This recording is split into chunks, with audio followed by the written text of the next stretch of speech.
Janet Stewart is one of Canada's most respected learning design professionals. She got into e-learning about 10 years ago before it was mainstream because of her vision of the future of learning. With more than 30 years of experience in the training industry, she and her WeLoveLearning team offer high standards of training innovation and interactivity. They work with clients who want to take their internal education programs and move them into the future. Please welcome Janet Stewart. Greetings to all LearnFest attendees. I'm thrilled to be back in Jamaica. Hang on, this isn't Jamaica. Well, while I wish I was there with you in person at the Pegasus, joining you virtually from my offices in Ottawa, Canada is the next best thing. Let's talk about the future of learning. I'm a learning experience designer.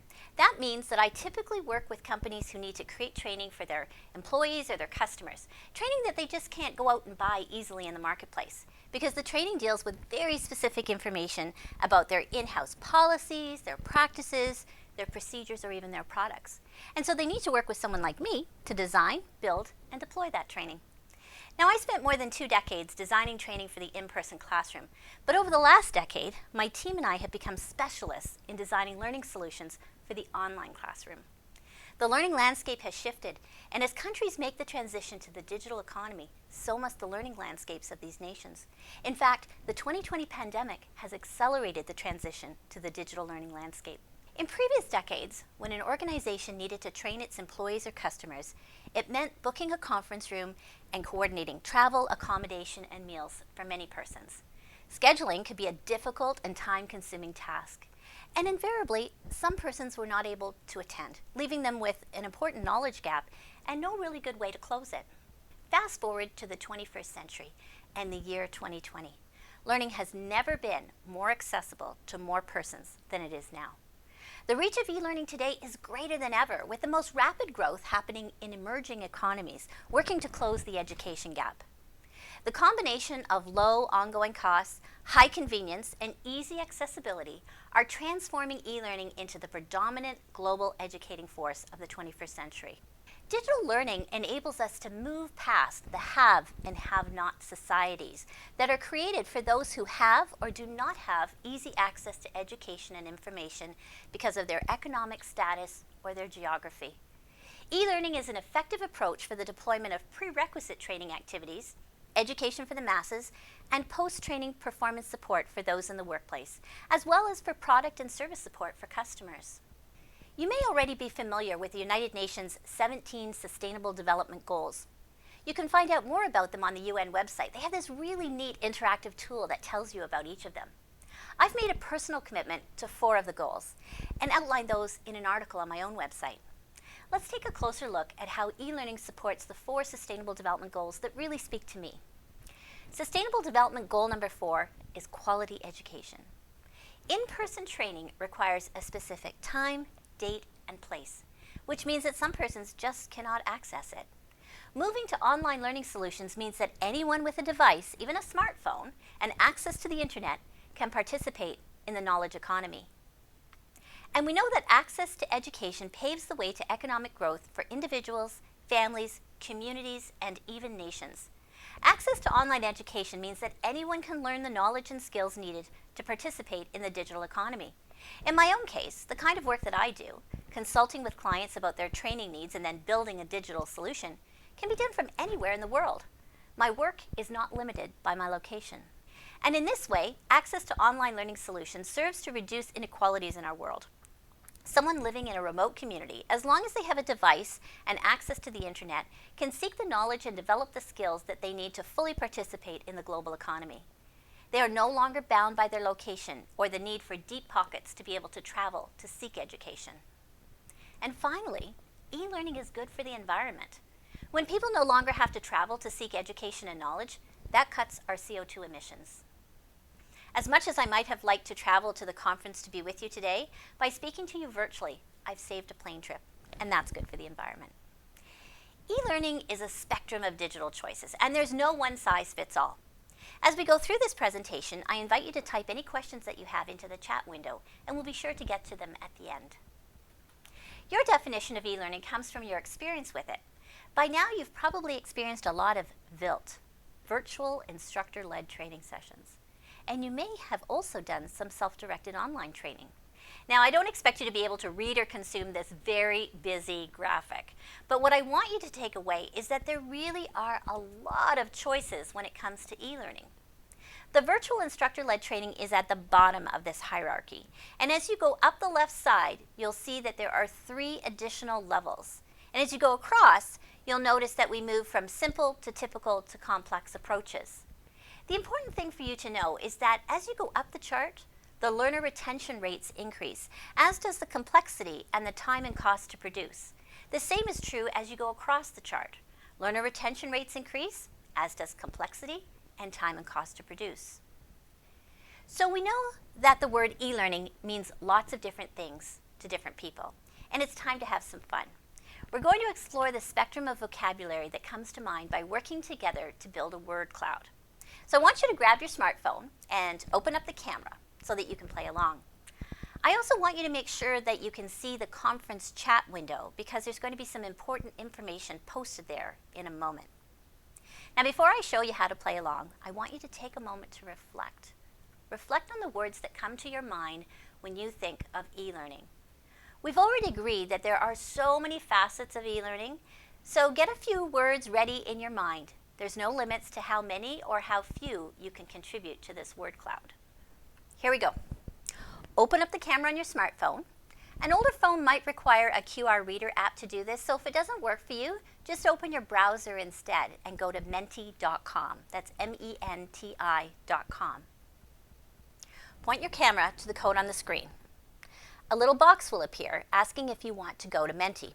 Just tap on that little box. So first step, open up your camera, hold it up to the QR code on the screen. If that doesn't work for you, then you can still play along by opening up your browser and navigating to menti.com. The second step is look in the chat for the numeric code that you need to enter, and then enter that on your phone. The view on your phone should look something like the sample that's on the screen right now. The last step is to start entering all the words that come to your mind when you think about e-learning. Online learning, virtual learning, whatever you happen to call it. You can enter as many words as you like and then hit submit at the bottom. And you can enter more again after that if you like to. I'll give you a moment before I show you the word cloud that's forming. Okay, let's see what kinds of words are making their way to the word cloud. The future of learning, microphone, camera, convenient, fun, revolutionary, modern. This is a word cloud that we're creating using a free tool called Mentimeter.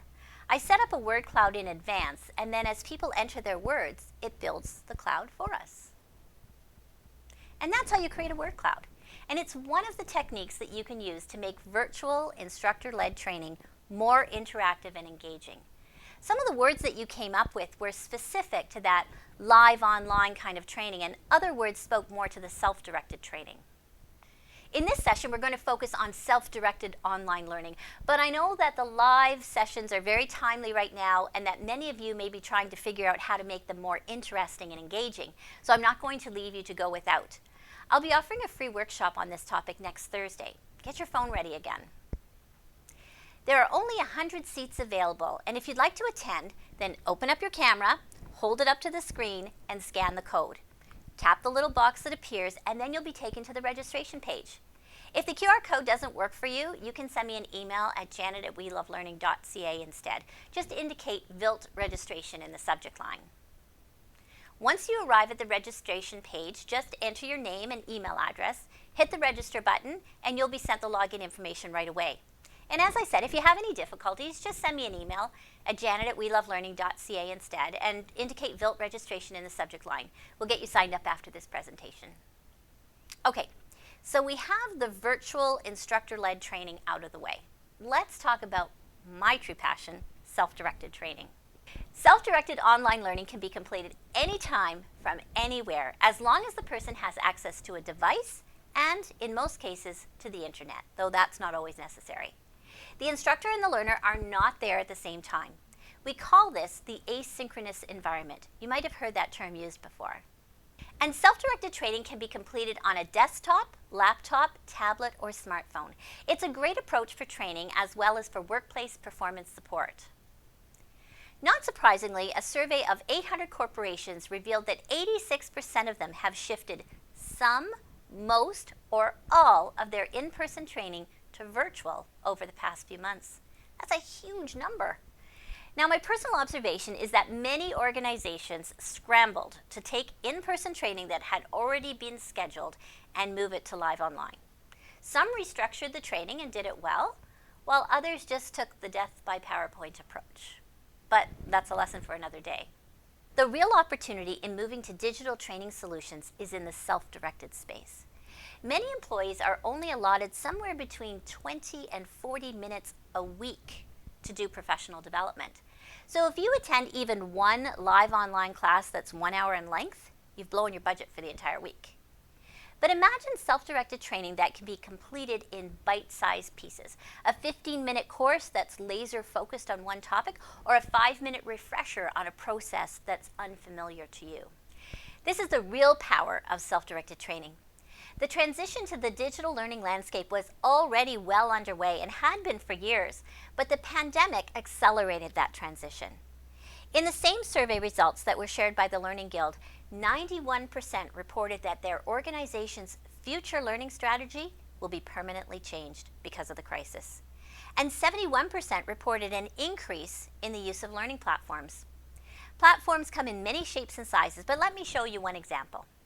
You may have heard the term LMS. It stands for Learning Management System. Your organization may even have one. An LMS is a digital space where you can organize your digital learning assets. These can be a combination of self-directed courses, live and recorded sessions, forums and discussion groups, and even micro videos. An LMS allows you to organize all of these assets in a way that makes it easy for your learners to find them. This is an example of what an LMS can look like.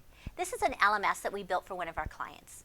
We've been creating self-directed courses and certificate programs for them for more than a decade. So you'll see that they have many areas of study and then many courses within each area of study. An LMS allows you to group things together to form certificate programs. For example, you could specify that the learner must complete a set of requirements in order to be awarded a certificate in a particular area of study. An LMS also gives you the power to set prerequisites, meaning that the learner must complete course A before they can complete course B, for example.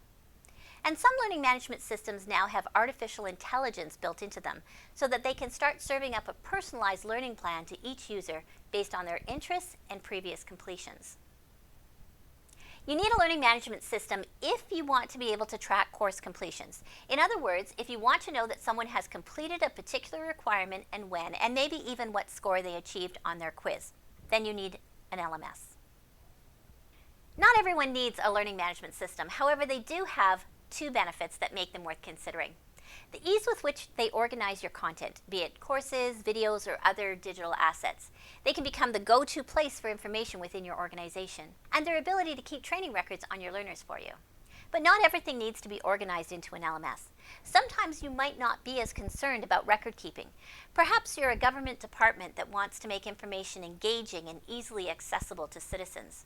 Or maybe you want to create some micro-training assets for your customers to access. This might help to reduce calls to your customer service department by making information about how to use your products and services readily available on your website. So let me show you what that might look like. First, let me tell you a little bit of background. This client's target audience is entrepreneurs who are creating businesses in the green energy sector. And on their website, they had a resource area where you could find a long list of tip sheets that were built in Word and saved as PDFs. You can see that the information was pretty plain. It was good information, valuable information, but it was really hard to consume because it was just black and white text. So the resource area on their website was not very helpful.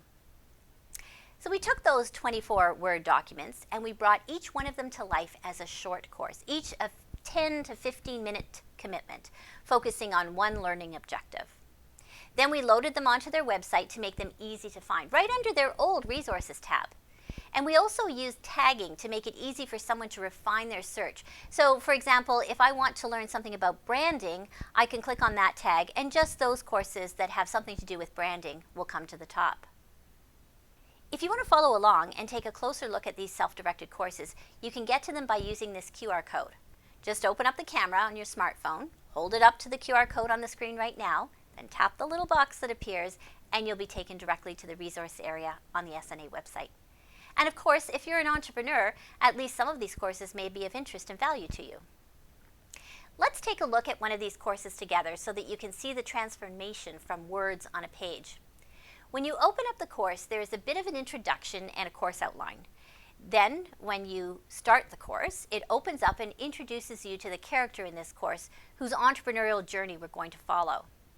You can see that there are a number of simple techniques that we use to bring the content to life and create the opportunity for the learner to interact with the course by having to click on various things. We even used a photo with hotspots. And because this course is built in a product called Rise, it fits nicely into their website in terms of its look and feel.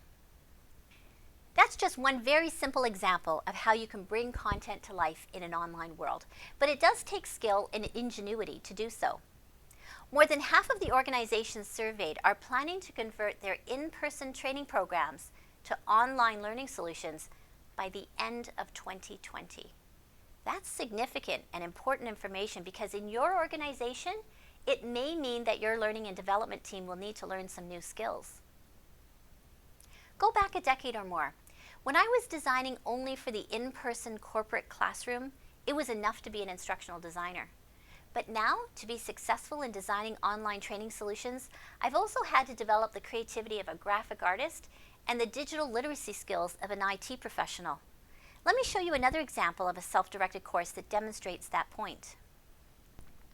In this case, we wanted to create an interesting way to move learners through a series of short videos on different but related topics. So we created an image with 5 doors and an intriguing image hidden behind each. In this way, we were able to allow learners to choose their own adventure. In other words, pick which door to explore first, and even created a bit of mystery by using images like a gorilla, which, if you watch the video hidden behind that door, you would realize was totally relevant. Some persons ask me, is it really possible to teach people in an online environment? Isn't it all about the instructor? I agree that a great instructor makes for a great course. And so I would also say that great instructional design makes for a great course. Let me show you another example. We were asked to create a course for workplace health and safety representatives. And one of the topics that we needed to cover was doing an inspection in a workplace. So my colleague Carrie and I put our heads together to think about how could we recreate a workplace inspection in an online environment when the instructor and the learner would not be there at the same time. We decided to work with a client and one of their frontline workers. We even borrowed a workplace for a day and staged a series of photos that have hazards in them. When the learner arrives at this point in the course, they are invited to see if they can find all of the hazards in each of the photos. And once they make their selection, then we use shadow boxes to top up and clarify. This way we know that all of the hazards have been pointed out before the learner can move on to the next screen. But again, what about real people? Isn't it better to have the subject matter experts in the room with the learners, teaching them in their own words? I'm glad you asked. We were asked to work with the members of a union to put together a series of courses that would form a certificate program. In this case, the subject matter experts were a group of very experienced workplace stewards. And as we went through the process of developing the content with them and then imagining how we would bring it to life, we decided that we wanted to bring them into the course to share some of the content in their own words.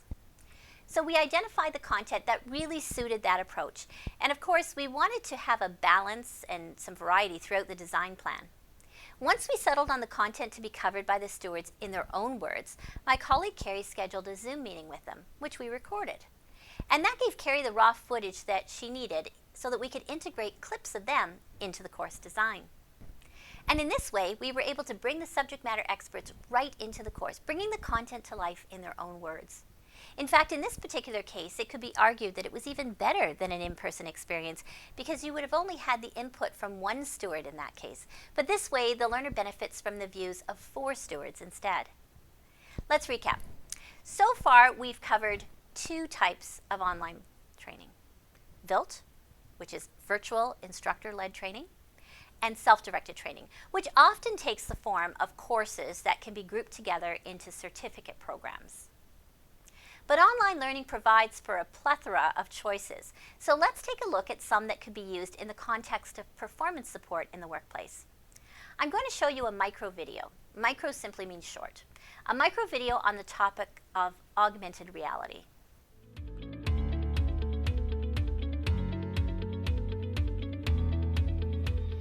Augmented reality is proving to be a very useful tool for providing employees with just-in-time training in the workplace. AR brings some elements of the virtual world into our real world, and in doing so enhances the things we see, hear, and feel. Imagine working in a warehouse where you need to operate large pieces of equipment. The operator arrives at a forklift that she's never used before, but is able to scan a sticker on the machine with a smartphone. The result? A 1-minute video appears to review the most important safety features of the machine. How's that for efficient just-in-time training?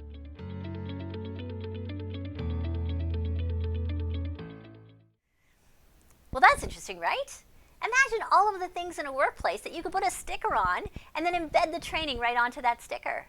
At the very least, you could put a sticker on the photocopier machine and embed micro videos about the most complex functions. How about embedding micro training onto the products that your company uses or sells? Instead of having to create customer training programs, you could identify the need-to-know information and include it in the packaging or put it right onto the product face itself. Some of you may know Valerie Grant. She's a well-known entrepreneur in the Caribbean. And her company, Geotech Vision, sells drones as one of their lines of business. We did a pilot project with Valerie's team last year. They wanted to create a micro training to embed on a drone. The goal was to be able to show the user how to set up and calibrate the drone right in a field, literally.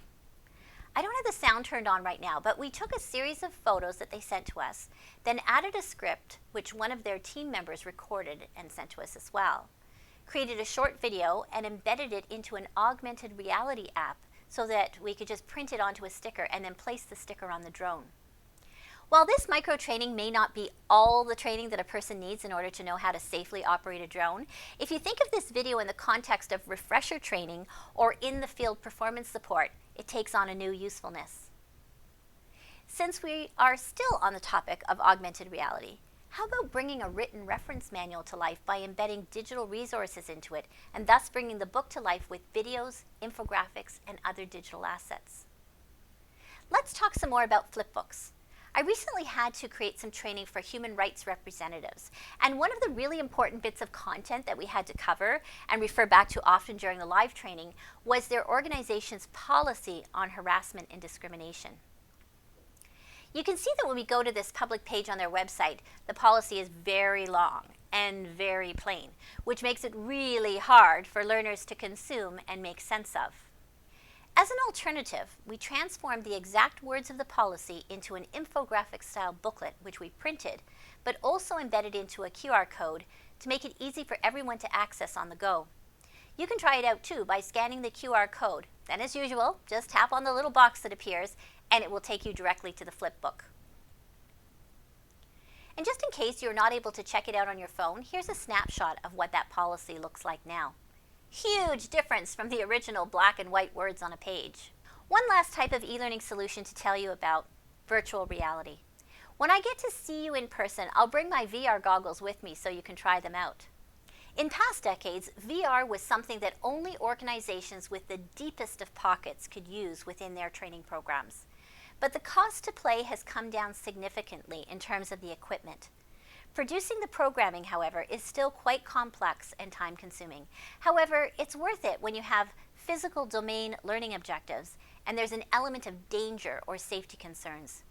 We see VR used extensively in the nuclear and aviation industries as well as in the oil and gas sector, but VR definitely represents a growing opportunity. Are all of these approaches e-learning? Do you remember what I said way back at the beginning? That e-learning offers you a wide spectrum of digital choices? So yeah, they're all forms of e-learning. I get that the choices can be overwhelming, so here are 3 things you need to consider when choosing an e-learning solution. 1. Who's the learner?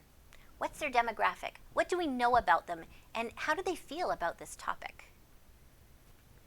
2. What's the learning objective? Are we tackling initial training with this solution, or is it meant to be performance support that can be accessed from the field? And 3, how do we expect learners to consume the training? If they work in offices and have access to desktop computers or laptops, that's a really different real estate than if they're salespersons who are out on the road all day and depending on mobile phones for their training information. There really is a strong case for self-directed training.